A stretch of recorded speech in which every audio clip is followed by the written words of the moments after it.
Imagine you're starting a company, a movement, or a big project. You need a team, but you don't pick the richest, smartest, or most experienced people. Instead, you choose fishermen, a tax collector, and even a skeptic. Sounds crazy, right? But that's exactly what Jesus did. He built a team of ordinary men who went on to change the world. His leadership wasn't about hiring the best on paper. It was about choosing people with potential, training them, and empowering them to lead. Great leaders today do the same. Think about Steve Jobs. When he built Apple, he didn't just hire skilled workers. He looked for people who believed in his vision of changing the world through technology. Jesus had a bigger vision, bringing hope and salvation. And he chose his team with that in mind. In this video, we'll break down how Jesus built his dream team, the leadership principles he used, and what we can learn about hiring, training, and leading today. Whether you run a business, manage a team, or just want to be a better leader, these lessons will help you build something that lasts. Let's begin. Every great team starts with a clear vision. Jesus didn't randomly pick 12 guys. He knew exactly what he was building and why. His mission was clear: to seek and save the lost, Luke 19 verse 10. Everything he did, including the people he chose, aligned with that purpose. This is a key leadership lesson. Before you hire or build a team, define your vision. A team without direction will struggle. The best leaders don't just look for talented people. They look for people who believe in the mission. Take Steve Jobs, for example. He didn't just want to build computers. He wanted to put a dent in the universe. He hired people who shared his passion for innovation. That's why Apple became more than just another tech company. Jesus did the same. He wasn't looking for religious experts or powerful leaders. He was looking for people who would carry out his mission long after he was gone. When he called Peter and Andrew, he didn't just say, "Follow me." He said, "I will make you fishers of men," Matthew 4 verse 19. In other words, he gave them a vision bigger than themselves. So before you build your team, ask yourself, what's my mission? Who will believe in it enough to help me carry it forward?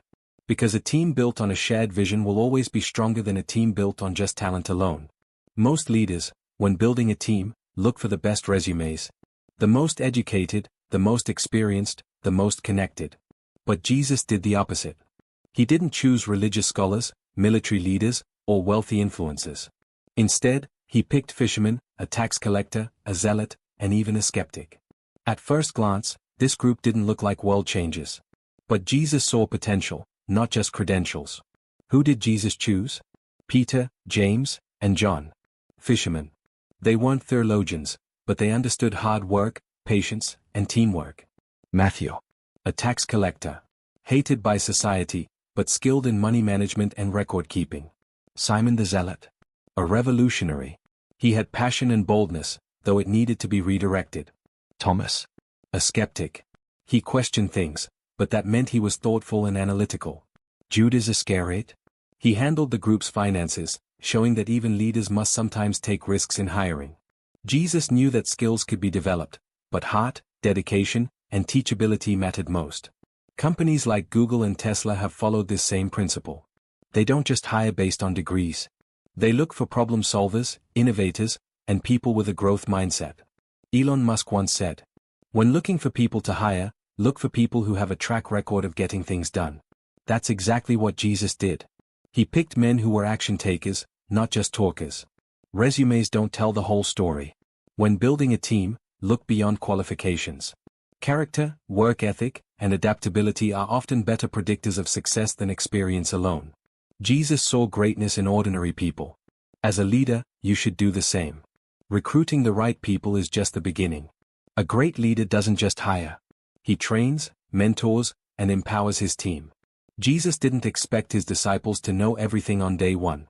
Instead, he spent 3 years teaching, correcting, and giving them hands-on experience. How did Jesus train his team? 1. By leading by example. Jesus didn't just tell his disciples what to do. He showed them. He healed the sick, fed the hungry, and served others. When he washed his disciples' feet, John 13 verses 14 to 15, he demonstrated that true leadership is servant leadership. People learn best by watching a leader who lives out the values they teach. 2. By challenging them with real-world experience. Jesus sent his disciples out in pairs, giving them real responsibility, Luke 10 verses 1 to 12. He told them to preach, heal, and minister to people. and then report back. Some succeeded, some struggled, but each learned through action. The best way to train someone is to let them step into leadership before they feel ready. 3. By allowing them to make mistakes. Peter often spoke before thinking. Thomas doubted. James and John were overly ambitious. Jesus corrected them, but never gave up on them. He turned their weaknesses into strengths. Great leaders coach their team through mistakes rather than punishing them. Jeff Bezos, the founder of Amazon, said, "If you're not willing to be misunderstood for long periods of time, then don't do anything new." He encouraged his team to take risks and learn from failures. Jesus did the same. He didn't expect perfection. He trained his disciples through experience, correction, and encouragement. Training is more than instruction. It's hands-on development. If you want a strong team, don't just hire well. Invest in their growth, challenge them, and give them space to lead. No team is perfect. Even with the best leadership, conflict and challenges will arise. Jesus' team was no exception. His disciples argued, doubted, and even betrayed him. But instead of avoiding conflict, Jesus addressed issues directly, guided his team, and made tough decisions when necessary. Common challenges in Jesus' team and how he handled them. 1. Personality clashes and power struggles.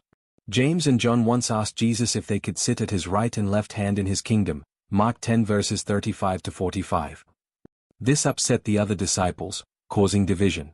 How did Jesus respond? He redefined leadership.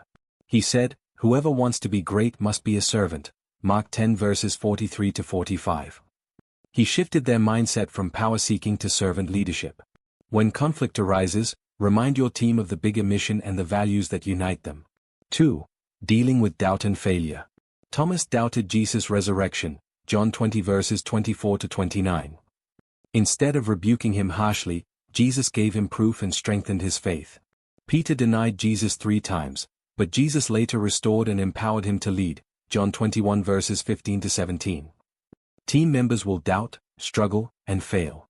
The key is to guide them back to confidence, not discard them. 3. Betrayal and tough decisions. Judas Iscariot, one of Jesus' own disciples, betrayed him for 30 pieces of silver, Matthew 26 verses 14 to 16. Jesus didn't beg Judas to stay or seek revenge. He accepted the betrayal and continued his mission. Sometimes, leaders must let go of toxic team members. Not everyone will stay loyal, and that's okay. Steve Jobs was fired from Apple, the company he co-founded, due to internal conflicts. Instead of giving up, he learned from the experience and later returned to lead Apple to historic success.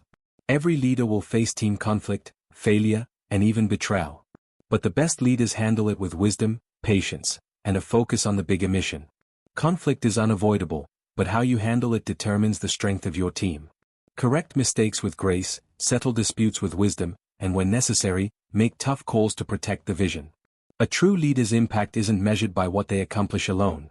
It's measured by how well their team carries the mission forward after they are gone. Jesus didn't just build a strong team. He built leaders who continued his work long after he left. How Jesus built a lasting legacy.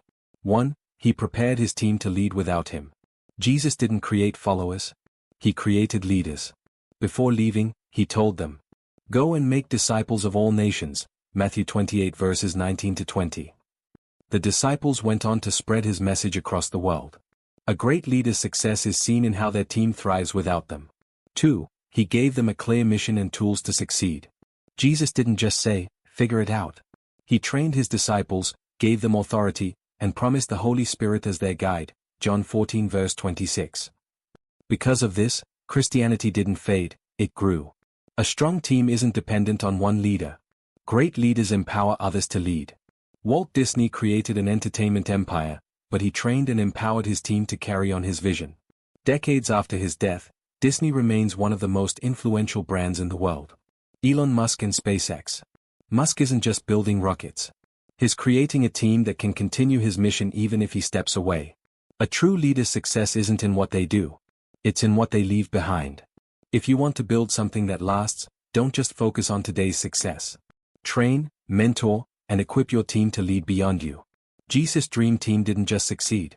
They changed the world. What kind of legacy are you building? Jesus built a team that changed the world. And he did it by choosing ordinary people with potential, training them, guiding them through challenges, and preparing them to lead without him.